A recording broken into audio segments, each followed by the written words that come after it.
Boxing King Media in association with Boxro. Dominic Ingle is probably going to be the first question you're going to be answering for the next however many days. Week. Up to the fight, maybe. I've got to ask you, did you really do it or was it edited or what? What do you think? I don't know. I'm hoping it was edited and you didn't really drink KELL Sweat. Why are you hoping that?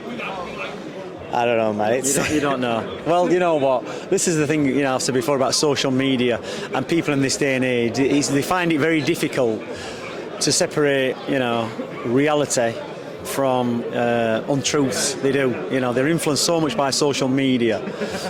You can get away with anything now on a camera, and people believe it. They'll believe what they want to believe. It's not a great situation these days. So, hopefully that's trending. It's bringing people to the show. It's getting people talking.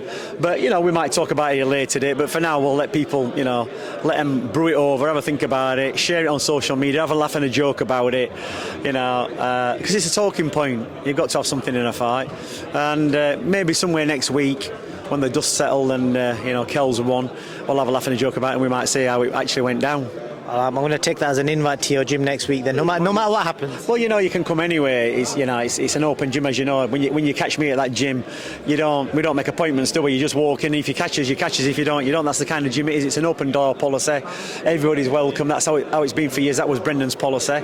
So, if we're there, we're there. If you come in and the gym's open and there's nobody there, well, you've drawn the short straw. And just the press conference, obviously, Amir, as you've said before, is a very good talker. Do you think he won the verbal sparring? Obviously, the fight is what matters, but the verbal sparring, has he won that? Look, whatever he needs to say to himself, to convince himself, to G himself up for this fight, well, fair enough. Whatever he wants to believe in, let him believe. We're not going to contradict what he wants to believe. We're not. Because sometimes you need to clutch onto things to give you the belief to get into the fight. You need, people like BOMAC. That's right. You need people cheering you on. You do need that. And whatever his belief system is to win that fight, that's all well and good. If he thinks getting on top of somebody verbally, that's going to win it for him, that's all well and good. But, the facts are that's not going to do it. The facts are is what the fight is, how hard they punch, what the speed of the punches are, the game plan, and how well they've prepared for this fight. It's almost like a game of poker. Both fighters know they've got the cards close to the chest.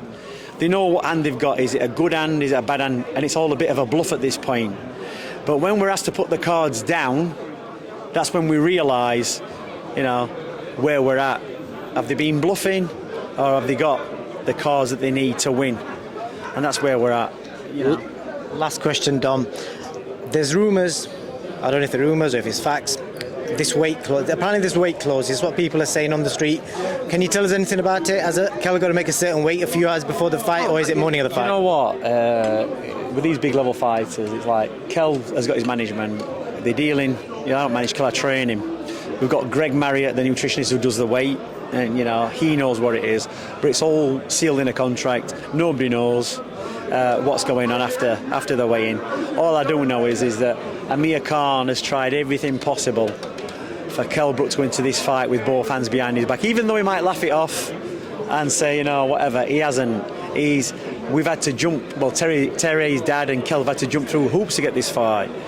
So that's why I said in the press conference, it's not a fight he needs to take, Amir Khan. He's established for life. He's on terrestrial TV. Well, he's on TV. He's on reality show.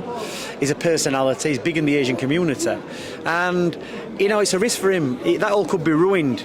Getting beat by KELL Brook. He doesn't need to take the chance, and I'm so surprised. It would be almost like,